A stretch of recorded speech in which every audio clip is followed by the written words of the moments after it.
Recap. I'll look after the recap.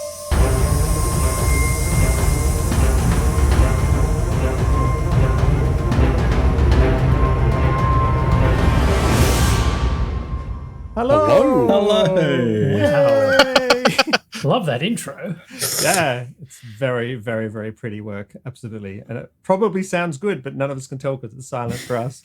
Oh, I put that into the... Oh, no, I can fix that. That's a later problem. Next time. We've just spent an hour getting set up for this stream, so we're all super keen to play, and hopefully not too silly, but that's probably a lost cause. Thank you for coming and joining us. It's great to be back. If you've just watched the session just before this, you probably don't need to watch the upcoming recap, though. To see what the heck my perspective on what on earth happened may actually be useful. So I don't think we've ever functionally done that, but like done a proper recap straight away and so quickly. Yeah, I'm excited. Go Ben. Lead it. Awesome. Go me. So hang on, I'm going to step out because I haven't been introduced yet. So we have John with us, which is amazing. So it's so exciting, but he wasn't in the previous session, so he's not going to listen to the recap because he wasn't there. Good. Last week on the Dice Stormers, the PCs found themselves in a completely and utterly destroyed town. It became vaguely, strangely, and disturbingly clear that perhaps they were somehow related to the destruction of the town. The PCs met each other and made friends under the guidance of the gorgeous, gorgeous characters, and particularly Murray's fantastic character. They managed to strip the bodies of their clothes, to clothe themselves against the warmth, passed an uncomfortable night in the destroyed basement. They did, however, have a fantastic feed of deer, headed out into the wilds and discovered a girl who clearly seems to think she's some kind of reasonably powerful deity. What happens next? What happens next? What happens next? We're about to find out. That's our cue to... Hey, John, put your headphones back on. Let's get the Sirenscape going. Do it, John. Do it. That's just really mean. It's really mean. Okay. Fantastic. So now we have the awkward situation of having John be here, back in the game, but not immediately present. So sorry, John. Now that you're here, you'll just have to hang around just for a little while we get the players to you. Oh yeah, I think you're due to be introduced at 9:55 p.m. John, so you just hang there for an hour and a half and we'll get to you. We did do that before. What game did we do that in? I can't remember. I don't know, let's have a talk about it till 9:50. All right, cool, let's go. Game on. John just progressively puts more pins in the voodoo doll of Ben. Excellent. Well, you all remember totally well what happens. You are trudging through the snow. Most of you have quite good shoes. Eostra has kind of begrudgingly accepted the situation that no one's going to carry her in a litter, mainly because they don't want to, but also secondarily because they don't have a litter to bear her in. And she is clad in a large cloak that was generously given by Derek's wonderful character. Introduce your wonderful character, just in case people are coming back to this after a little while, Derek. Yes, so I am playing Suno, and Suno is a monk and of the Kalashtar race, and as a result, Suno has a very strong connection to the dreaming and the dreaming realm, and communes, sort of exclusively and speaks about dreams as if they are real and present. And the monk training is serving her well as she trudges through the snow, because it's mind over matter. Cold is only a statement of being, and you can be what you want. There was a dream you experienced, is that right? And someone was kind of mind linked with you when that happened. Which character was that? I think that was Nathan's character? Yes, I think so, yeah. You saw some of this dream as well. Introduce your character, Nathan. Okay, my character's name is Tharadas. He is a dwarf from the a mountain dwarf. He is a paladin of no meaning, because that's not what we're doing at the moment, because we I don't really know what I am or who I am. All I know is I'm missing my family, and I'm tribe-based. So my dwarven culture is that you're never alone ever. And so being alone outside, you're not alone. I know. Even in my I grab Nathan's hand. Because tell us about your character, Murray. Is that just the sort of thing your character would do? So I'm Eressa, who is a wood elf sorcerer, who basically a half wood elf. Doesn't know she's a half elf. She was raised as a hermit by her parents without her knowing it. So they would always disappear before she appeared. So things just came, and she was, living this happy life until the cataclysm happened. And then she's decided that friendship is important. So she made friends with Local, who we're about to meet. And then she made friends with everyone else, including Eostra. So, yes. That's fantastic. And especially friendly character, of course, is Johnny's character, who you can introduce now, because that's as good a segue as I could do. Yeah. So I'm playing Local, and Local is a furbolg. So he's about 10 feet tall, I think. And very friendly, and very, he's in touch with nature and in the world. He does have another side because he is a barbarian, but that hasn't really come much to light just yet. He's got the rage. He's got the rage. The temple barbarians. Can't see that being a problem. Should be perfectly That's fine. right. Let's go into mines. The main thing you are at the moment, though, as you kind of head west, the intention was to head south towards the mountains, but there are deep snowdrifts on either side of what kind of appears to be a road. There's a ditch area which is not filled with plants, and off the road is a thicker snow and plants and shrubs and trees laden down. So you're still managing to make a certain amount of headway to the south, but being driven ever west at the same time and succumbing to the easier track. There have been a few sort of efforts to head directly towards the mountain. There was some vague sense for Nathan's character that perhaps the right way to go for Faradis is towards those mountains where perhaps his kin are. Yes. Remember but also, that Eostra. Yes. I'm also very short, so and I wouldn't let Johnny's character carry me. So it was very much a no. We'll just go around these deep pits of ice. Snow. That's right. The snow sort of reaches 2 feet deep in soft snow at points off this road. Whereas on the road, it tends to be kind of a mixture of slush and frozen water, which is, though not pleasant, at least traversable. Cold is mainly what you are. You do have a ragtag collections of clothes which you tore off the corpses of the fallen. Damaged, many of them are by splinters exploding from beams of houses or pummeled by rocks collapsed in on them.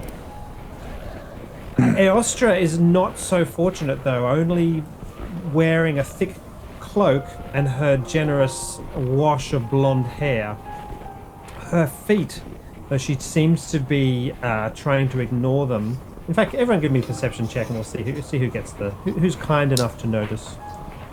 I'll give Lorcal a +2. I'll give a 1. You give this much kindness. Okay. And give Lorcal advantage since he's such a kind, caring sort of person. Oh, Nope, not me. I don't care. I got a 15. I got a 15. It's better. 20. 20, Not yeah. natural 20, but 20 all up.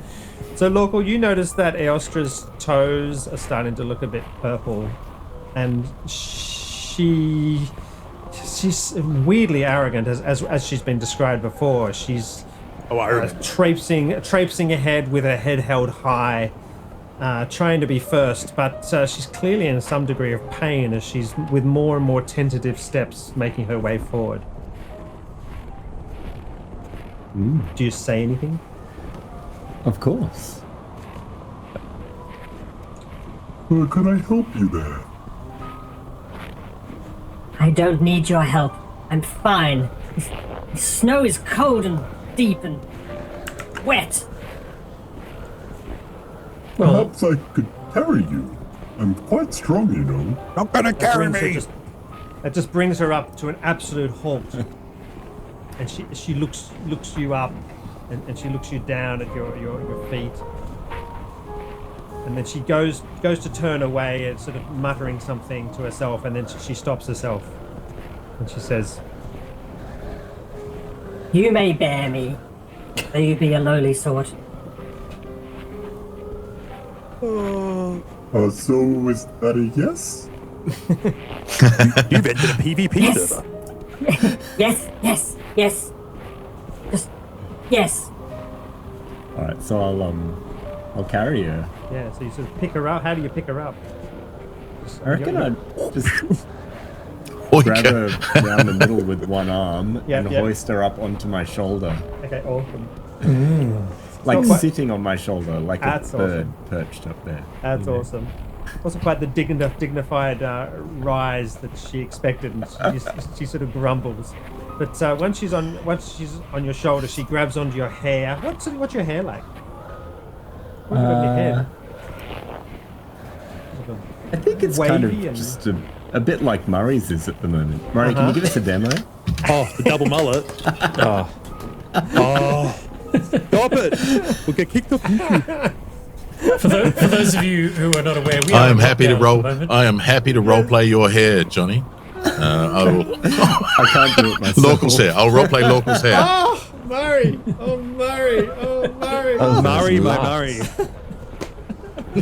Oh, that is amazing. So like that, a bit greasier, because it does look beautifully washed, Murray, and then with ice, sort of, little icicles in it and things like that. She grips on, like a little fur-bold child riding on your shoulder, as your culture is wont to do. Though of course, you don't remember that because you have no past memories of any kind. Oh, but so you kind of have this comforting sensation.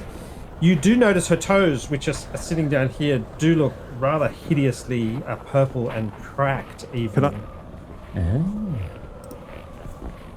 Stick him in your armpit. Ooh. You Could one slither in cast- underneath your jacket or something? Could one cast what I have on mending me. on one's feet? You can't, I reckon, I suppose. No, you Not mean I unless can. those feet are a construct. She could be an android. We're not sure of that. We don't know yet. But can I be honest? She hasn't really given us anything. I don't know. Spells? I mean, your sensation from as a furbolg uncle or whatever you were before you appeared in a town is where you take them and you grab them, you blow on them or something, or rub them. Yeah, I reckon I'd give that a go. You give that a go. I don't know if it's going to This work. won't seem weird at all. You know. Well, I don't really have any. I don't think Local has any inhibitions about this kind of thing. No. Like, I think you just go for it. She sort of Don't blow it. squeals virtually and goes to leap off your shoulder, but then the instant comfort from the aching, screaming pain of toes that have been turning to icicles as you have traipsed through the snow for more than an hour overcomes her, and she just starts to let out this sort of this shiver as a tiny bit of warmth comes into her body. And she grips onto your hair ever so more, and just silently to the others, you can tell that she's weeping into your hair as you continue. Friendship I'm looks carrying very pretty much funny. I'm carrying pretty much the whole party's gear that we salvaged from the town. Are there any like blankets or clothing or anything? I can't remember exactly what we picked up. I was just trying to find that. We did have a large collection of stuff. I thought I wrote it down and I can't see it anywhere on my. Can I be dreadfully honest? I trusted you guys because I believe in you. That's why pure friendship. That's you inspired friendship in me last time. So No, Yeah, cheek. that was a bad call. Yeah. No, I haven't Leave yet. up to Ben's discretion. I just need you to want dig give it me something I can wrap around there. we're gonna get there. You want to pull up and try and wrap something around her toes a little bit. Is that what you're saying? Well, I think I could do it while we're walking. Just Yeah. Okay. reach into my bag and The cloak toss it around and yeah. pull something out. Yeah, She's no princess, right? Yes, that sounds lovely. So you find some extra rags and things that someone found, and you bind up her feet a little. Some kind of crafting check. Survival? Yeah, give us a survival check. Sure.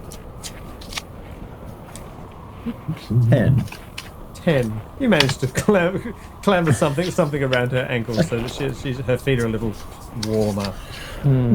So this continues this trek through the snow, heading to the slightly, ever increasingly less south, frustratingly, and definitely still to the west. Ben, while we're doing this, can I kind of interrogate my mind a little bit? Can I look at a vista and say, gee, that reminds me of, and try and sort of elicit a memory, or think about the last time I saw the snow, or the last time I saw a sky that's grey, or something, anything to kind of jog a recollection out of myself. That's super cool. I love it. Okay, give me an insight roll, I suppose. An insight roll. Insight into my own brain. I think so. I got a 22. 22. That's right. Brain, you are no help. Yeah, okay. So like someone trying to struggle against amnesia, you do have a sense that you know this place. Oh. And you know these hills, and you know these mountains, and you know this sky. Like this specific place? Not this specific place, no. Kind of the land. Okay. You don't... At the same time, you feel like you are, you know its flavors and its colors, but you feel like out of place and confused, like something's wrong with this place, even. And it actually, this insight, this delving into your own sense of who you are and where you are, serves ultimately to make you feel more frustrated and more confused and more agitated.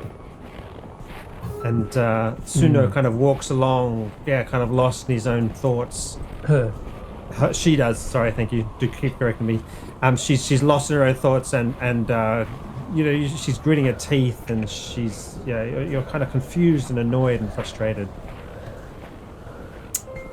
Like something's wrong. You've been mimicking Eostra quite a lot, Murray. Are you sort of jealous of her high position on the shoulder of the No, I don't think so. I think it's just the that friendship looks different.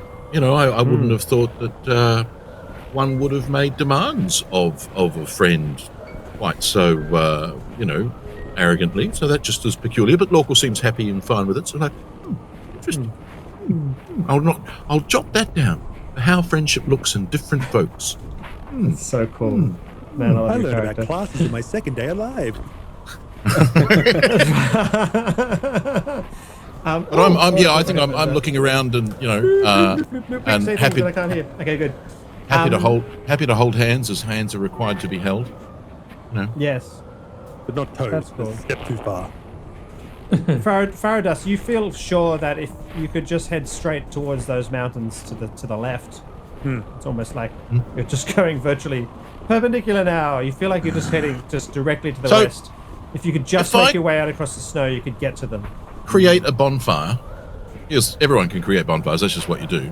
And then control the flames through the snow. Can I forge us a path? So what sort of create bonfire is a spell that lasts? So create bonfire is a spell. And then control flames is also a cantrip, and I can move it provided there's fuel for it where it's going, or feed it as we go. So can you tell me a story about how that you try that as a party and it sort of fails? Because that's a great idea. Don't roll for it. Don't roll for it. Just tell me how it fails. You rolled a 1. Now tell me the story. What if I roll a 20?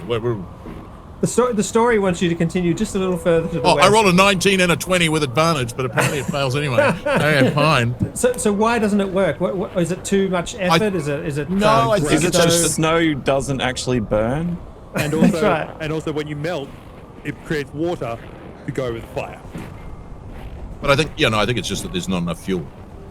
That under the snow, there isn't anything to burn. I think we could also say that it turns the ground into mush and mud, and is just slippery and makes it even harder to traverse. I love the image of you guys just deciding, damn it, we're going just straight for those mountains and heading off, and you have this idea and there's this magic going, and it just ends up in this kind of this worse and worse sort of slush of nothing's lighting properly. And tell you what did happen, however, Ben, when I did my second cantrip of controlling the flames, and that is that on the wild magic table, because I am a wild magic sorcerer, I rolled a 1. And so when I roll a 1 on casting any spell, that basically provokes a roll on the wild magic table. This is even better. Hang on. GG, everybody. Hang on, we're going to actually use the table. Yeah, we're actually going to use the table. It's like, we're not allowed to say. So it's like other games we may have played in the past. That's right. Do the roll. All right, here we go. So on the wild magic table, and for those of you playing along at home, I'm using the wild magic effect table on the Wikidot site. Okay. So here we go. I'm rolling a D100, and I get an 81. And on a roll of 81, I can take 1 additional action immediately. That's nowhere near as exciting as it could have been. Make another roll. Make another roll. All right, I then made another make a more interesting narrative roll. No, an 85 is not going to do it. A 21, however, creatures have disadvantage on saving throws against the next spell you cast in the next minute. No, that's not exciting enough. I'm going to get we're going to keep rolling until it's the snow all around you. Yeah, absolutely. I turn into a potted plant until the start of my next turn. Turn into a what? A potted plant. While a potted plant, you are incapacitated and have vulnerability to all damage. If you drop to 0 hit points, your pot breaks in your form of it. So essentially, there's me forging through the snow, trying to create a pathway, and then all of a sudden, I'm a shrub. No, you're a pot plant. Very different. That's terrible. Is this like an existential sort of crisis for you? Is That's it like just the source. Horror? I think scream. I don't think hear you because you have no mouth. I don't think I'm aware of it. I think it's basically just something that happens to my magic when my magic comes upon me. It's happened a couple of times in the past, but not all that often. Remember, you have no past memories, Mary. Oh, okay. Well, then it's well, I don't think I'm aware, but basically I just stop. It's like I'm suspended. Well, it's not like you can go anywhere. I can see out in this case, but I'm not able to do anything because I can't tell that I'm a plant. Can we get some additional confirmation on what type of plant you are? Yeah, I do need that. I think is it a tomato? Can you pull out a herbalist guide? A herbalist guide? Hang on. Oh, and nice. on the herb table? That'd be great. Random plant. Here we go. Random plant generator. Just looking for some confirmation on a variety of species. Okay. Hang on, I've got a herbalist table. Oh, you do have a herbalist table here. Oh, I love that you've got that. I love that you've got I that. thought that was the one you meant. It was the one out of Maelstrom. I didn't even know there was another one. Okay. I weirdly just sorted up a random plant generator website. Can it be a nettle? Oh, well, the one that's come up maybe, is Ben.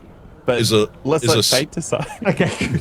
A cypress. I'm a little cypress quite shrub. large. It starts small. As if absolutely nothing untoward has happened, I pick up the small cypress plant and start carrying it with me. So you turn keep back. Going. There's got to be this moment of kind of horror and confusion because this day has been, well, the day before has been as horrifying and confusing as you possibly get. No, this stuff happens all the time in dreams, and it's just second nature. And it's completely logical. Completely logical. Oh, my friend just turned into a pot plant. I'll pick them up and keep walking. Okay, so you return to the path.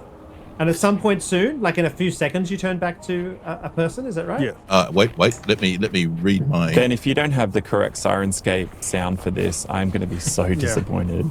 Do you have a cypress, Ben? It has to be a cypress. It's like, what else? Tree.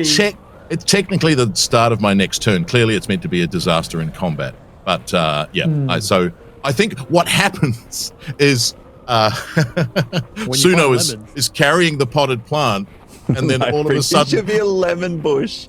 And then what a missed opportunity. Yeah, no. And then all of a sudden, I revert back into myself, and I'm sitting on Suno's shoulder to mirror what's happening with Aressa on Lorkel's shoulder. I'm holding like, a piece of fruit. Friendship does have different forms. Well, this is interesting. Is Suno strong enough to carry you? Probably not. Half elf. I'm a half elf. Yeah. And I'm a Kalashtar. Yeah, we'd probably be about the same size and weight. So I think that would be more. It's kind of than awkward moment, and you kind of fall to the ground, and then there's just kind of like this effort to make headway through the snow has turned, worse and worse until you can't make your way through the snow, and then you've turned into a popland. It's bad. How did you know your D&D game was going bad? Well, one of my characters turned into a pop plant. We had to carry him. It wasn't. But I appreciate that. I appreciate that push on. Suno attempted to show this friendship ritual, which is a very interesting friendship ritual, and clearly one I must try with any new friend that I meet now. By the way, I look at all of you. I must try and Sitting on their shoulder. I come up and hold your hand. I come up and hold your hand. But the thing is, I can't get away because I'm a dwarf and I've got less speed than everyone because I'm small and short legs. So the road becomes slightly more defined very, very gradually as you continue this long westward push on it. And just as your eyelashes are starting to freeze together, just as the chill which was being held at bay by the mostly well repaired but slightly torn apart winter clothing, that chill reaches the center of you and you all start to actually shiver like Eostra started to shiver a long time ago. You see up ahead through the snowfalls maybe a distant farmhouse along the road. A building. Is it destroyed like all the other buildings? Do you continue heading towards it? Oh yes. Yes. I think definitely. Yeah. At least maybe there might be some more sort of mutilated bodies to loot, so you can get some more clothing or something like that. I think you've misinterpreted the respect that we showed to the dead when we took their clothing. You did bury them. We buried and cremated and bury them in different ways according to different. You did. Yeah, we did very respectful. We're not good at sitting on tending shoulders. of the dead. Yeah. Burying them wasn't an afterthought after you sort of found yourself naked in a freezing environment. We didn't mutilate any corpses. I think you didn't mutilate them. No, I mean, you're projecting. Either. You did. Which I That's thought right. was a sign of respect. Perhaps, We ate that delicious deer. That's right. Perhaps We went there's a bit of shelter in here. As you approach closer, you see that the buildings, in fact, appear to be standing. There are 3 buildings. Like on legs. Standing as in not knocked down by comets or flying, exploding people or anything. Oh, wow. The most common case of buildings falling over. That's right. Absolutely. Is there a supply of like freshly cut firewood or long cut firewood? If you have a look at the owlbear radio map that actually I can bring up on the screen, can't I? If I push this button. And there you go. Look at that. Okay, and I'm going to go wide source. Oh, look at that, what I can do. Nice. And there's a link to that map if you want to move your minis around. You can see there's the stables on the right-hand side. And you can see there's a farmhouse on the left and then some sort of other building. So it's actually straddling the road. You also see up ahead 5 men and maybe a boy apparently having some sort of discussion. The snow here is only sort of a few inches thick. It's well trodden and slushy. There's some heat obviously coming from the buildings, which has kept it at bay a little, or maybe it's been cleared by someone. As you get to about the distance where you see yourself on the map, you can see that perhaps it's not a discussion as such as maybe some kind of interrogation. There's a large, burly-looking, nasty man leaning right over what appears to be a child, and then 3 Goylan crowd. Oh, I did it! Damn! 4 friends who look more stupid and less able to make their own judgments and decisions, but merely follow the lead of another, backing him up. Brave only, perhaps, because of the heavy, burly man. And then this child cowering beneath him as he's got this small person, or could be a halfling, I suppose, by the neck, and he's thrusting him back and forwards. What do you do, or what else? What other information do you want? I run forward, going, "That doesn't look friendly." Excellent. So Aresta starts to run forward. That's like your war cry. That's not friendly. Murray always has a war cry. This is a unique one, that's for sure. Do you want to describe your character, John? Who is the small person? Okay, so you catch. What time of day is it, Ben? It's sort of late-ish afternoon now. Okay, you catch a glimpse underneath, and you can see what looks to be a goblin at first, but the skin is human and a leathery tanned type thing. So almost like an old child. A long blistered nose pokes out from beneath ragged clothing, and there is what looks like an one eye bulging larger than the other. If there's any magic users, you immediately get the sense that of the evil eye coming from this childlike creature, as if an ill omen is over it. And the rags that hang off this creature or child seems to belie any kind of color. It shifts in multi hues. But underneath all that is a sense of kinship, as if this thing is connected to you in some way. I think I would focus on the kinship and the bullying and the unfriendliness of the. So, are you the fist or the figure on the? He's right. the kind of funny hat, yeah. Right, the funny hat. Up above the fist. So right. just before you're noticed by anyone, you just hear this big thud guy saying, "Oh, poor Eustace, are you going to cry now? Did we break your things?" Like a cat, I stop running and I begin to retch as the power of some magic from somewhere else overcomes me, and I vomit a stream of Tasha's caustic brew straight at the bully. That's a very aggressive first move. Well, no, it's kind of so the idea is because the magic comes from a wild surge that basically it overcomes her, and that essentially the magic just sort of brews up inside her and she doesn't know what to do with it, and basically it just pours out. And if I correctly... Is that a cone effect thing? No, I think it's a line. That's good. Let me get my definition of Tasha's caustic brew up she properly. holds the mouth. Really? That's the... Yeah, sorry, hang on. Yeah. Projectile vomit. Wow. When I read the spell description, it was ideal for the character build. A stream of acid emanates from me in a line 30 feet long and 5 feet wide in a direction of my choosing. So I'm running at the bully anyway. So I think, that essentially I kind of get overcome with the magic, and then I just vomit this line of Wow. acidic. Yes.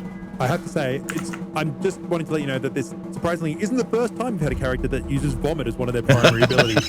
Yeah, but to harm. But this character certainly didn't know that the vomit was coming. So a DC 13 saving throw from the bad guy, but it's going to be a line that goes and takes 2 of the bullies The traditional RPG line of as many as possible mathematically correct. Well, can I draw the line? I don't know if I can draw the line, but I think certainly it's going to take 1, 2, and then the green leaf is also going to be in the line, Gosh, I think. I've got the wrong characters. That's funny. Okay. Allow me just one quick moment to fix up something. Can you describe... Make your DC saving throw, damn it. That's right. Okay. So the bully... Okay, I can do that. I'll do it here. I'll do it live, damn it. Right. Saving throw is a 19 on the die. And what was it, a dex? DC 13, so he makes it. So he makes it. This line of caustic vomit goes flying out. And you're also aiming to hit... Oh, wow, that was super cool. That was me. That Oh, was well super done, cool. Derek. How did you do that? You need to tell us. It's the pointer tool. I'm trying to actually... I mean, I can do... That is amazing. No, that's good. Okay, so the character also uses their action to dodge the caustic brew. Okay, the action... So this guy turns and just sees this live half elf coming at them out of the snow. Then this vomitous stream comes magically flying anti-gravity at him, and he just steps back and throws John's character, who's apparently called... No. His action is to dodge. Dodge. He has to take... His action is to dodge my... I think he can release vomit. John's character, I was imagining, and throws him forward and dodges backwards, throwing John's character into the stable hay. Oh, that's very... taking... That's two actions. Can Ben? I say I'm going to say I'm terribly sorry. I told you it was bad luck. As I fall backwards. Fantastic. And this pointer, this also continues to fly through. And, 30 feet. And the other person who you haven't seen it collects this woman, perhaps a middle-aged woman who's represented by the leaf there, who is being held and was struggling with one of the thugs. And she screams. How much damage does it do? It's basically they've got to take an action to get rid of it, or it will damage them at the beginning of their next turn. Have you seen Indiana Jones? So, a creature covered in the acid takes 2d4 acid damage at the start of each turn, unless they take an action to remove it. So they can hits take this middle-aged woman, and she screams as she's trying to get free of this thug who's holding onto her. And as this vomit splashes onto her and starts to sizzle on her clothes, on her ruddy, farm-like clothes. Right. Awesome. Let's all. Okay, I need to correct my little encounter here. So give me a moment. Chat amongst yourselves. Okay. My character's just gonna walk up, I reckon, and just start getting angry, like cracking his neck, and kind of like. Just like nice.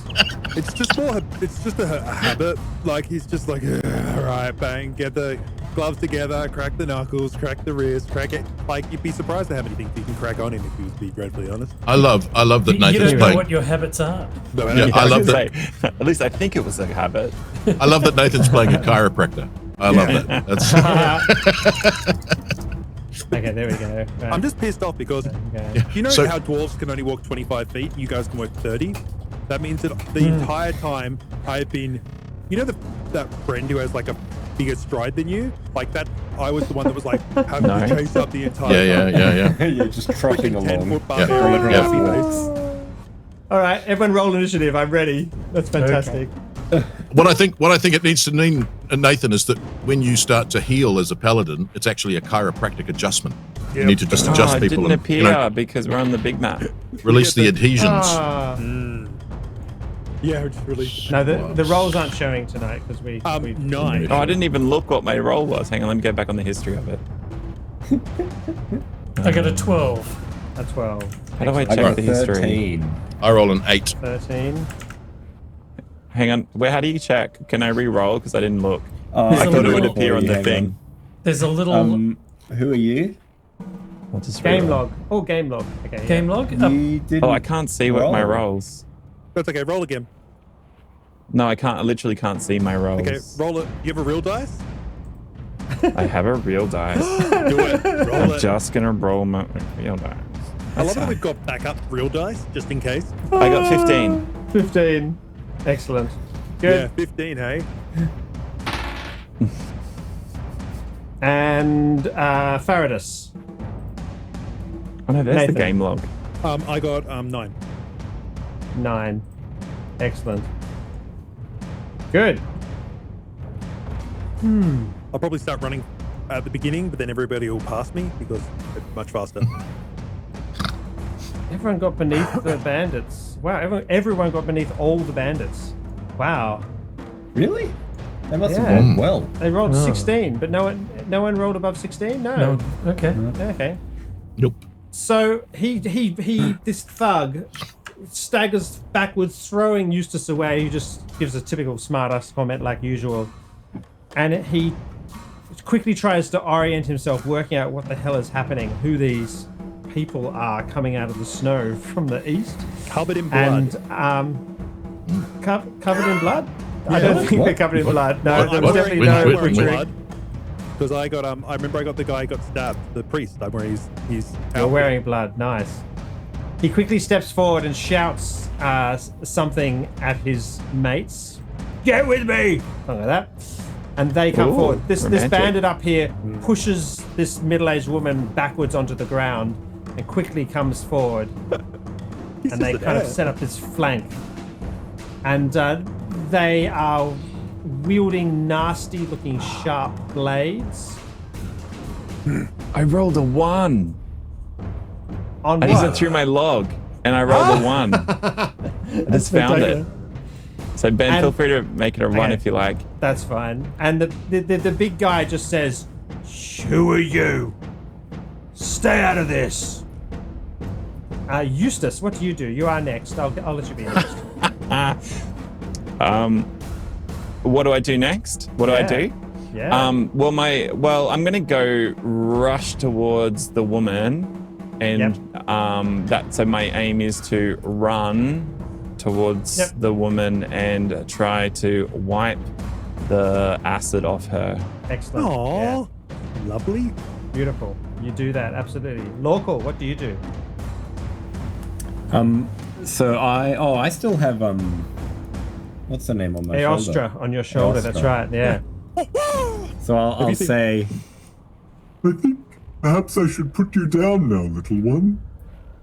and then I gently put her down on the ground. Nice. And then I rage. Just go Burko. Excellent. I love it. Good. I'm gonna note that. Wow. You like this, you put it down and you're like... Yeah. So I just sort of imagined like really gently, this sort of fatherly, gentle giant way, put her down on the ground and then just I go love crazy. it. I love it. I love it. And I am going to charge at whoever is nearest. Excellent. How far away are we? Oh, hang on. I'm on the map. You're doing a lot of things there. Does raging take up a turn or anything, or is it done as a bonus It is action? a bonus action. Yeah, okay, that's good. So, 1, 2... Ben, are your men afraid of the 10-foot-tall raging tree that's gonna punch you? And just like calmly as all hell, put down someone and then turned around and yelled and screamed and ran at them. Not intimidating at all. So I come screaming in. Wow. And I... You roll stealth, Johnny. What now? Oh, hang on. Sorry. That's all right. So I get advantage on strength checks, but not attacks. Okay. I just had to check that. So I'm going to attack with this one. Yep. With what? What are you wielding? I'm wielding a spear that I found in that town that time. Awesome. And I go stabby with the spear for a 1. I rolled a critical 1. Oh! Your hand, you may recall, is severely swollen. In fact, you hadn't noticed for a while. What, is it still swollen? It has been growing and growing. No, didn't we do a medical check on it? Didn't we? Yeah, we fixed it. No, we didn't fix it. What we did was we stabilized it. Ben was clear to say that he that's right. stabilized it because I remember that. We cast mending on it. you go to thrust the spear as you rage forward, but your fingers actually won't close on it, and you try and control the spear, and you stab at it, but your hand just slips right off it, and it rotates up. Let's say it rotates down and jams into the ground, and you're left there standing there looking down at your hand, and it's horrifyingly enormous, as it probably. Oh yeah. 25 I'm not particularly horrified right now, but I might be when I finish my That's right. Awesome. Other concerns right now. Right now, I'm One of the pretty bandits focused on just wet themselves killing at that every moment. bandit. Awesome. Suno, what does she do? I believe that I can get all the way to the bad guy. Mm-hmm. So I am going to run up. Yep. And a peculiar thing happens when I dash forward. It's like there are multiples of me. There's like a trail of Sunos behind one another, sort of existing partially out of phase. I look like there's a graphical glitch in the Matrix, and I rush up to this person and start punching them multiple times. Nice. Excellent. So, Like that. the first strike is a 13, To hit is a miss. and the second strike is a 10. So both of those flailing So wildly. he actually literally just deflects both of your blows with sort of arrogant bully like confidence. Just this light little pathetic half elf, though frighteningly approaching, he just stands there. He's another foot taller than you. He's got a big square jaw and mean looking eyes. And he's not intimidated by you nor by anyone in this tiny little town. Staring down nightmares is part of my job, so I'm okay with that. That's fantastic. That's a good line. Faradas? Okay, so I'm going to crack my neck. I'm just going to walk forward. I'm just going to be like, I'm kind of like, as if I'm used to this one. What's that thing? That's not anything, is it? No, it's him. All right, I'm going to step here. That's local. And then I'm just going to walk up and put my hand back and then headbutt him in the groin. Oh, fantastic. Like, as if he's getting ready to block me, and then I'm just going to bang straight in the groin or stomach or wherever you want. I love it. It's Good, not go a for it. dirty Give me tactic, but it's like, Oh, it's dirty. yeah, but like, How is it not dirty? but like, no, but like religiously, it's not dirty because, anyway, No. there's, I'm sure that mine something. Anyway, rolling. I'm gonna roll an unarmed strike. Excellent. I love it. That's amazing.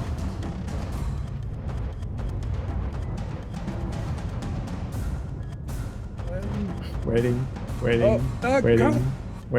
Because the dice didn't come up. It is a Waiting. not here. All right, doing. Have we, Results have not we plus broken 5, all the dice? 23. 18. 23. You hit Oh my gosh. the stomach, the groin, the testicles, and all the parts of Bandit A. Yep. That's a real Fully adjustment, back that is. That's right. There's some abdominal adhesions going on there. Oh, chiropractic speak, everybody. You'd like to give me You a adjusted damage, his you can do that? testicles. Yeah, I could I'm definitely adjusting do your that. L2. That's funny. That is.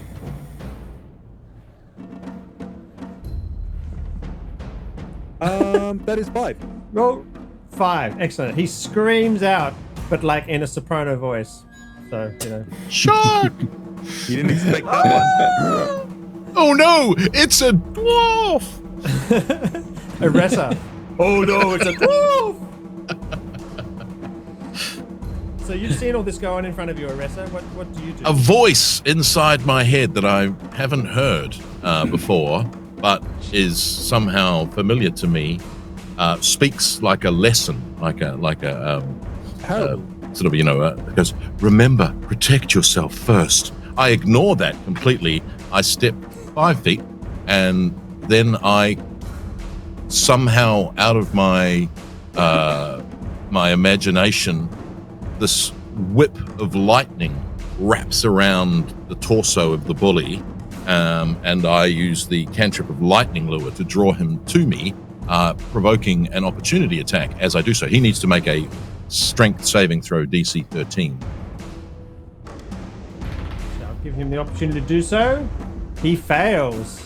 Okay, so he is now drawn towards me, and he takes an opportunity attack from Suno as he comes past. All right. Nice. How far A is it? 20. A 20. A dirty 20? A dirty Natural 20. Oh, You hit dirty him. 20. You hit him. You hit him. He takes 7 points of damage. Ouch. And then he gets to me, and he takes 7 points of lightning damage. Ooh.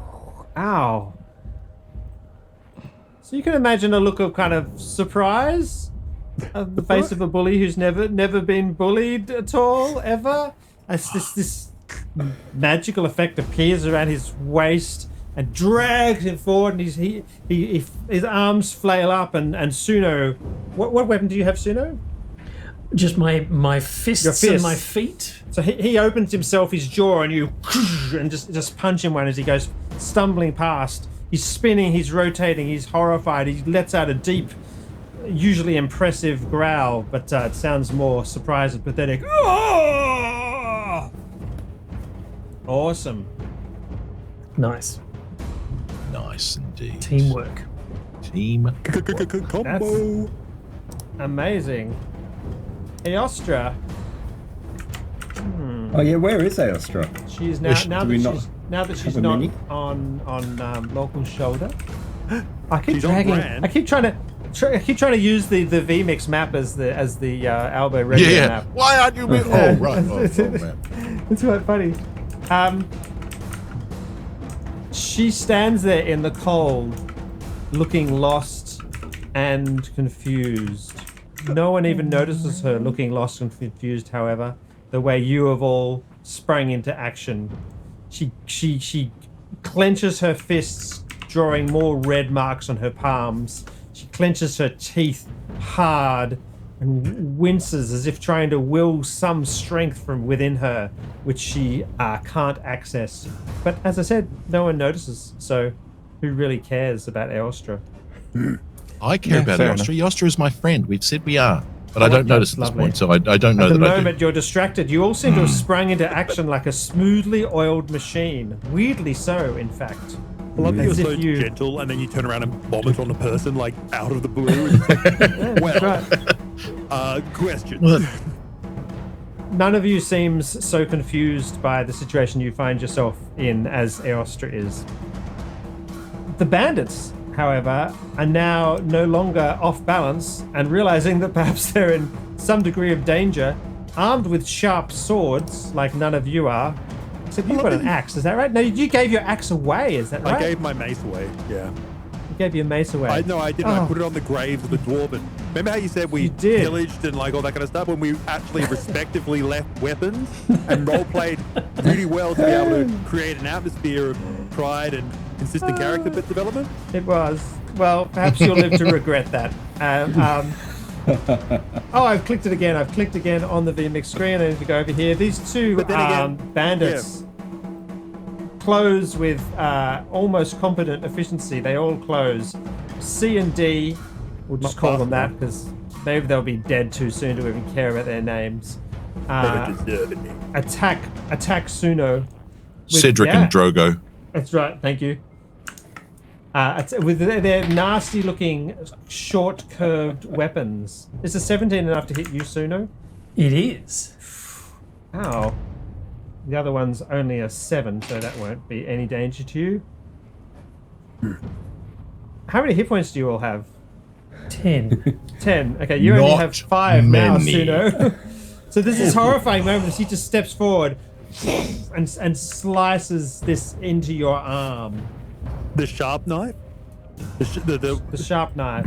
I The love that sharp every time you weapon thing. You've talked about the sword. It's a sharp version of it, not a blunt. It is. Oh, a 2 against Faradas and a 5 against Faradas. I go like Yeah. this. I go douche and catch both arms as they come down to swing on me, Nice. and I was like, ha! As in, like, this is something I enjoy, mate. You have left your testicles open again. I'm gonna give the big bully a will save to try and actually do anything useful in this turn. As surprised and shocked as he is, but he only gets a 10, so he's just gathering his thoughts, trying to work out what the hell happened. Yeah. Yep. Shocked in more ways than one. That's right. Wow, what a convincing laugh. It's now Eustace, your turn. So you're trying to pat down. Yeah, so that was that turn was patting down and getting the acid off single my action gets rid of the acid. Single action gets it out. Okay, so you managed to. Older woman person that was on the ground. That's right. Older woman person. Who could she be? I wonder. Who could she be? That's right. Yes. Although she is very, very tall. Yes. I'm going to notice that the that when I got thrown through the wooden structure, the stables, I think they are by the looks of the wagon. Correct. That when I slammed into the pillar, that it actually broke and damaged the pillar. Wow. So I'm going to hack at the pillar and see if I can collapse it down on those guys, and see if I can take out a group of them. Wow, that sounds super cool. That Yeah. sounds like Sherlock Holmes. First, attack the. Yeah. Well, that's kind of what I want to try and do. So that sounds good. Really cool. I'm going to give you 1 hit point damage if you really were thrown hard enough at the pillar to break at the post almost. But that's probably fair enough. Okay. What weapon are you using? I have 2 short swords. Whoa, jealousy. Are they sharp? What do I have, Ben? Is it? Sorry, Ben and I didn't talk about this beforehand. Do I have weapons? You can have all your normal equipment. Yeah. Okay. Cool. I love it. Look everywhere. They're also magical and they talk. plus two short swords. What Plus the? 2 short swords of awesomeness. Yeah. You're also carrying a mace as well, because that's what I want. Yeah. Diamonds. These posts are rotten. I keep them in my bag of holding. This is a pretty crappy farm, and the posts, as you will have known for years and years, has been basically been needing to be replaced at some point. But he's got it does look memories like it. too. It's not You in a do. great space. So you can dig Wait, these 2 what? short swords into it and Memories? then break away the last of the wood if you like. Yeah, that's the plan. So I have 2 weapon fighting, so I'm going to really go at it. Excellent. And try to do some damage on it. So I'll try and use the damage on my thing. Yeah. Excellent. I love the look that, there's a fight going on and you go and attack a pillar. That's right. Yeah. So that was my first one. I didn't see what I got, and then I'll roll the second one. Oh wait, I don't know how much damage I need to do, Ben. Sorry, I'm just going over the logs again to try and find where the. You're going over the logs? That was his initiative. What did I roll? I rolled a. Did I roll anything? Do new things appear at the top or the bottom? The bottom for me. Yeah, I'll tell you Did it how to appear? change it. Oh my Roll gosh. Okay, I'm just gonna roll normal. Is that okay? Yeah, roll Does normal. anyone have a problem with that? Because I can't see my rolls at all. No, I know. Just roll normal. Okay, I'm just gonna roll here. We broke all the dice completely. I love it. Okay, so I got +5 for the roll. So I got 21 on my first one, and I got 12 on the second one. Good. So that's well enough to hit the post. Absolutely. Okay, so damage on the post, all up, is 8, 9, 10, 11, 12, 13, 14 points of damage to the posts. Oh, you get sneak attack because I wasn't expecting you. Oh, yeah. That post did not see it coming. Yeah. That post fails its perception roll. It has post-traumatic stress disorder now. It's as deaf as a post. Eresa, Oh, it didn't hear him coming. Reflex, dexterity save to get the hell out of getting crushed to death by a stable. Oh, okay. Unstable as it is. Not enough. I get an 8. An unstable stable. That was good. I only get an 8. Remember, Oh, Eresa. you're going to take 2 hit points damage. So yeah, the cart saves you or something. You can see that cart there. Yep.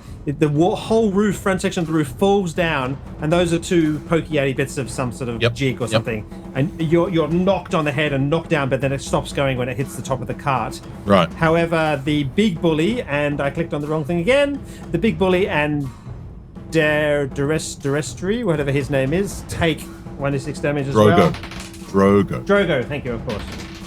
Oh, cool. You gave him syllables. Ooh.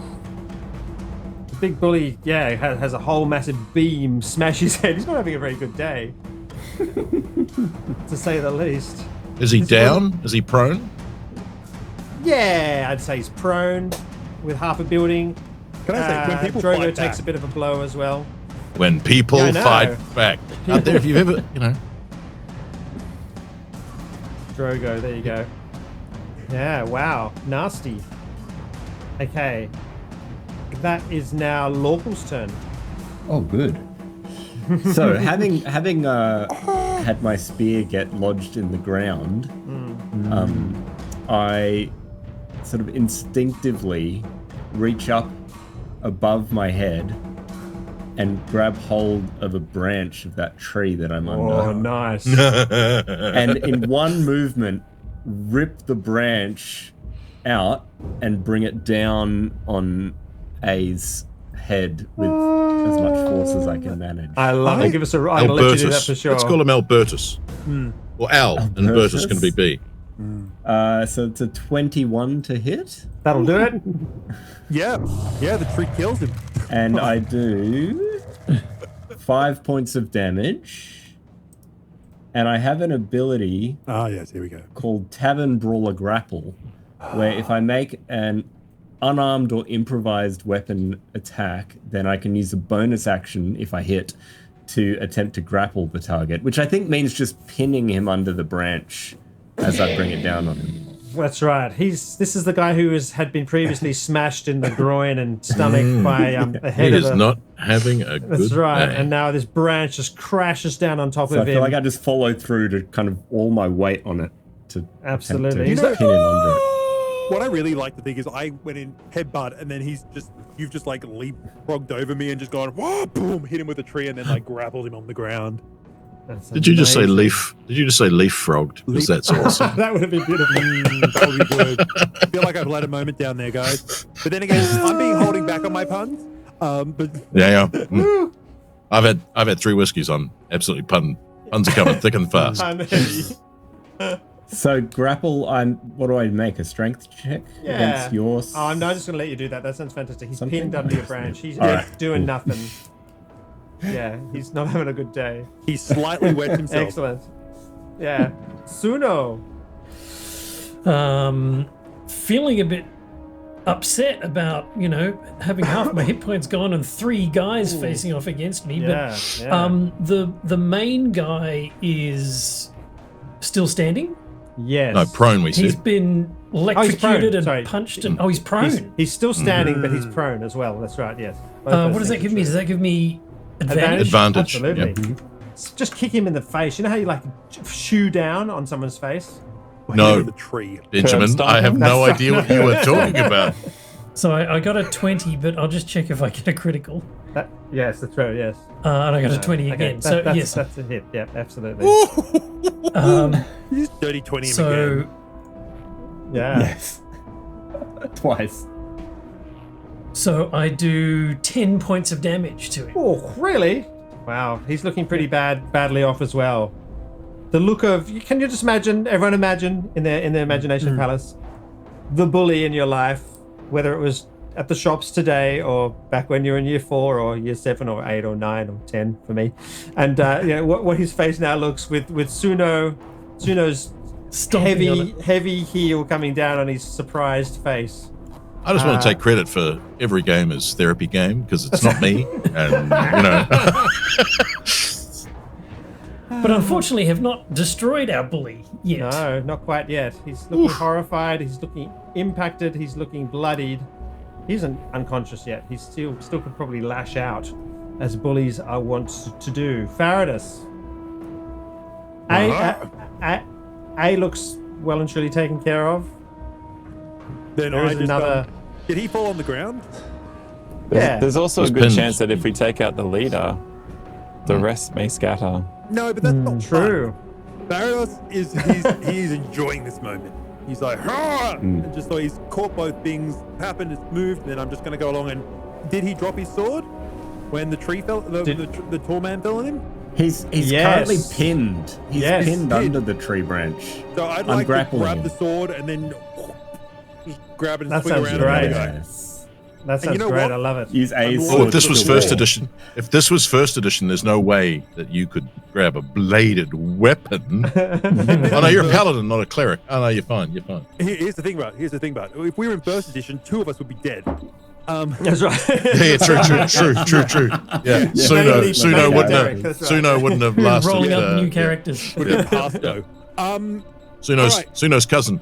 Yeah. Yes, he's best mate. All right, so I'm gonna pick the sword up, walk forward, and kind of I'm gonna actually stab the one in front of me, like in front of Suno. So I'm gonna try and draw the crowd to me. So I'm gonna punch at said person just in front of Suno with a You're stabbing Drogo. Is that right? Yes, I'm stabbing Drogo. Excellent.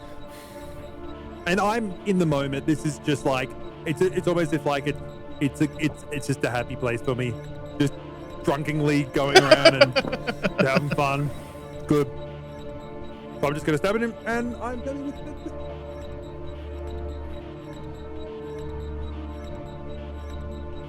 Nine. Powerful 9. 9. Is Just this having a great time. Drogo? This is Drogo. Yeah.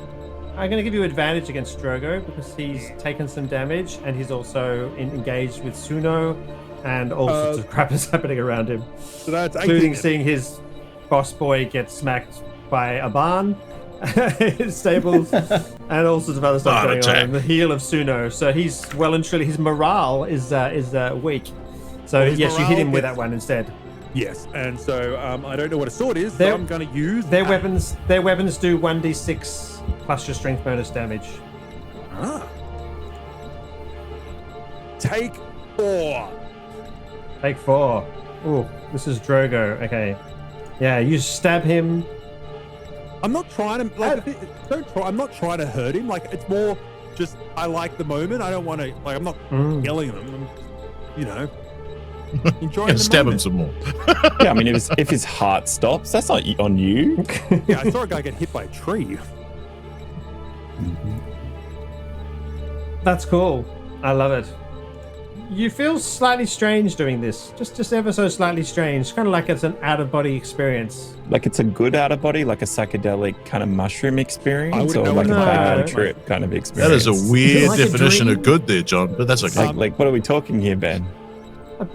A bit like more like a nightmare than a dream, I suppose. Yeah, sort of slightly off-putting. Same for you, Suno, Derek. When this heel comes down, it feels.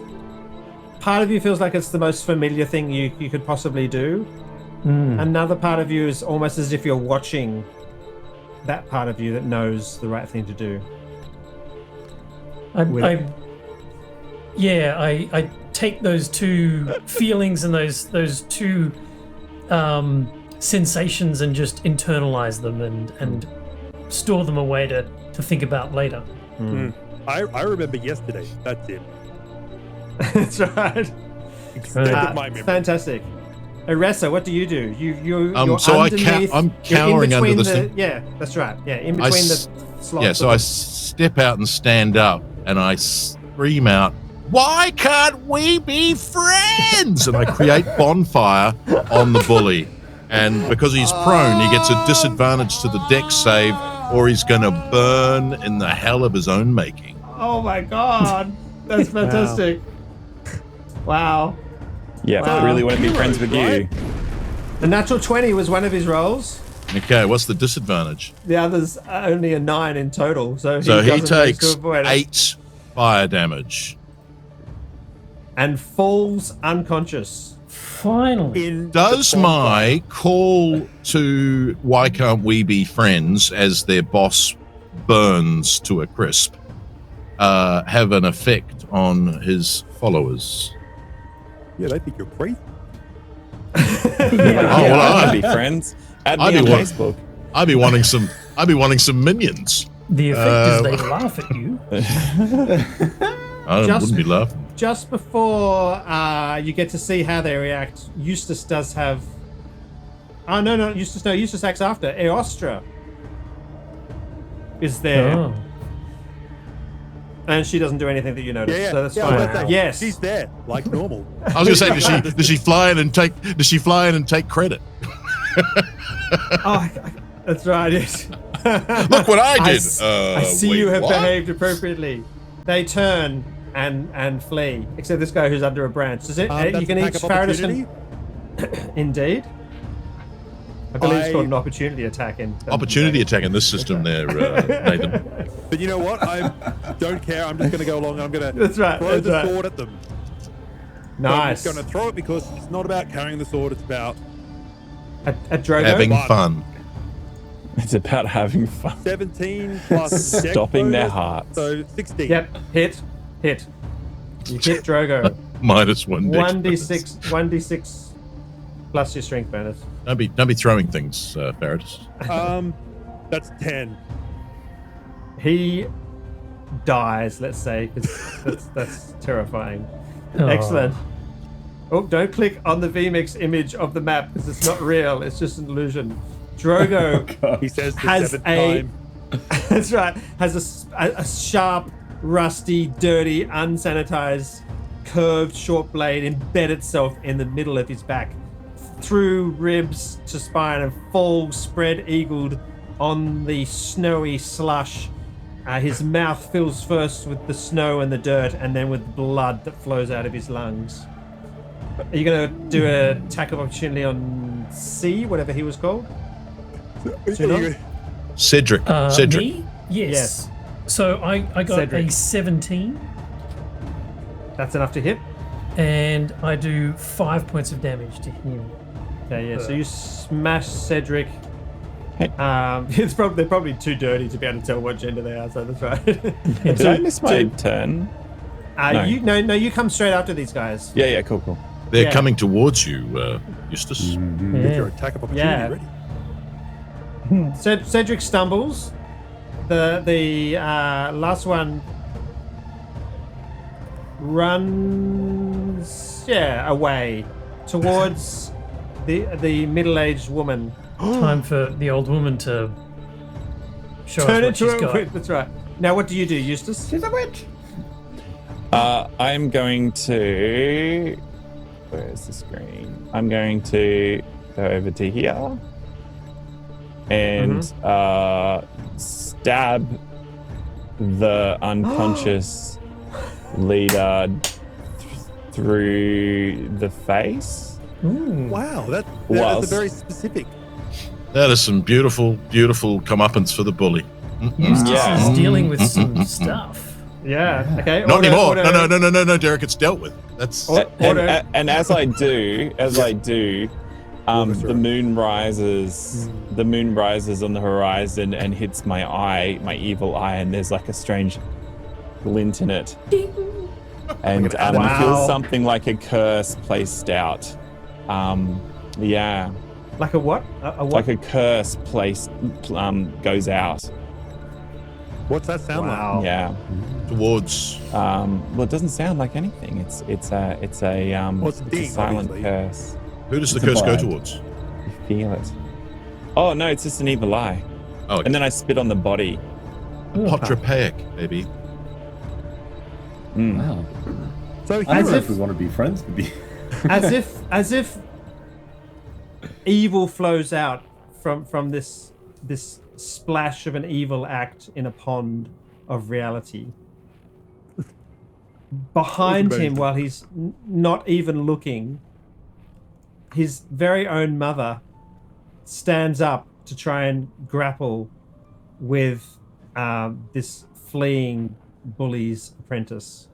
Baldric. A mere child, a foolish boy caught up in the glory of a slightly older child he should have never trusted, and she tries to grapple with him to reason with him. caught up in the moment, and as if darkness flows into his very will at that instant, he makes a terrible decision, which is to run this poor woman through with a blade.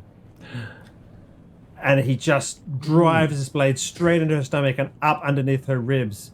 And there's more shock on her face than pity for him, and certainly no grief for her own self, just horror that this moment that perhaps she's been coming and ever been fighting against has finally come home to roost.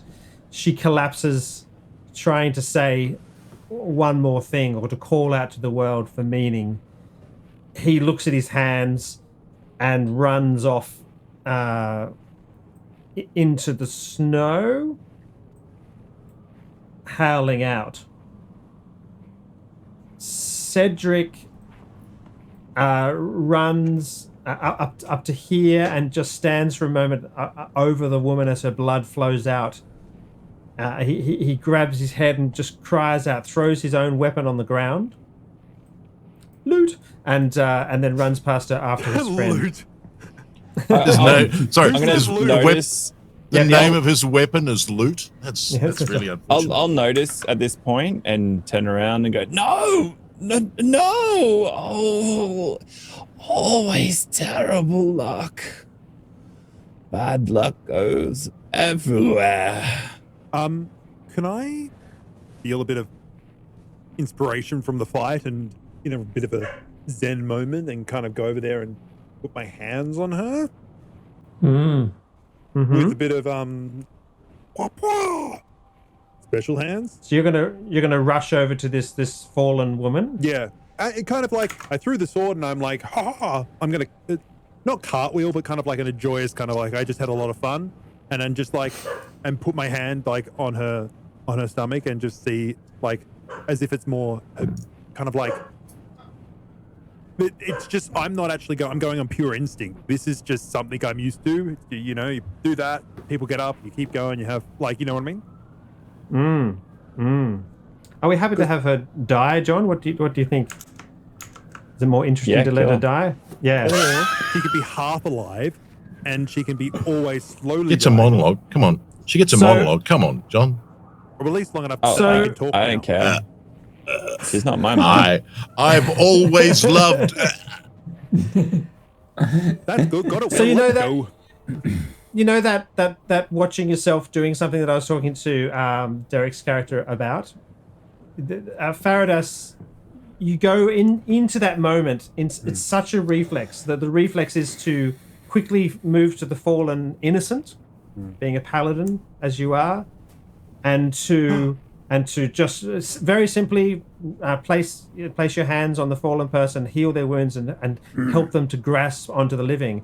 But the absolute naturalness and reflexual nature of this action actually tears your psyche out of Faradas's body for a moment, and your head spins and reality darkens. Maybe you stood up too fast. It's hard to tell. Yeah, it's true. And I nearly did a cartwheel. That's right. And Faradas actually literally just collapses on the ground in front of this woman, desperate to just take the most pure normal action. But you're probably the person in this situation who's done the thing most true to Faradas at this particular instant. The last one damage by falling on her. I'm going to go over to Faradas. Before you do that, I had something that I was going to try and do before you did that, John. Yeah. So after your statement of always ill luck, I was going to dismiss the bonfire, step over the corpse, and go, "Not such bad luck. You've made friends." And then, whereas I normally would have tried to hold his hand, I've found this new ritual that friends do, and it's happened at least twice. So I'm going to try and hoist Eustace up on my shoulder, which is what friends do. So do you basically struggle with each other in the grimy snow? I'll spring back out of the way, like a cat. Do you want to do it? Do you want to do that, or do you want to do it being a little halfling? It's like a little. Yeah. I was going to say, nice. Oh, nice. No, it's what friends do. I'll say, you misunderstand. misunderstand. Friendship. I welcome friendship everywhere I go. And will gladly welcome your friendship, saviors, who have come to rid me of such terrible, hateful people. And I welcome you, and I see in you something of me. But my luck, alas, extends outwards around me. So I warn you that my bad luck is not mine to carry, but surrounds me in an ill omen. Oh. Wow. Now, while all of this has been going on, have great luck, and I've found you, my friend. Hi, I'm named Dice Roll, and I would like to play. I'm continuing to just yes, that's pummel this A in my rage. I haven't noticed anything else going on. I've got this guy pinned under a tree branch, and I'm just going until he loses consciousness. So this is also a very natural thing for Local to do, and you have an almost out-of-body experience rising up above Local, watching him just pummel this horrible creature to death. As slowly his skull gives way, and his shoulder blades give way, and his jaw becomes a little detached, and then with almost an audible sucking noise, you suck back into Local's psyche and regain control of yourself, and then feel. Can I gesture for Murray's character over towards Local, and go? Can we go off this map by any chance? Yes, definitely. And gesture to Local and go. Perhaps your other friend could do with a thing. Oh, yes, of course. A thing. I might turn around and look at what Local's up to. Oh. Blood splattered everywhere all over him. I might also notice that Eostra is standing somewhat, unhelpfully in the background. Yes. Should we take a quick break? Sure. Do people need a break? That was a long... Yeah, that's right. It was a long single session. Amazing.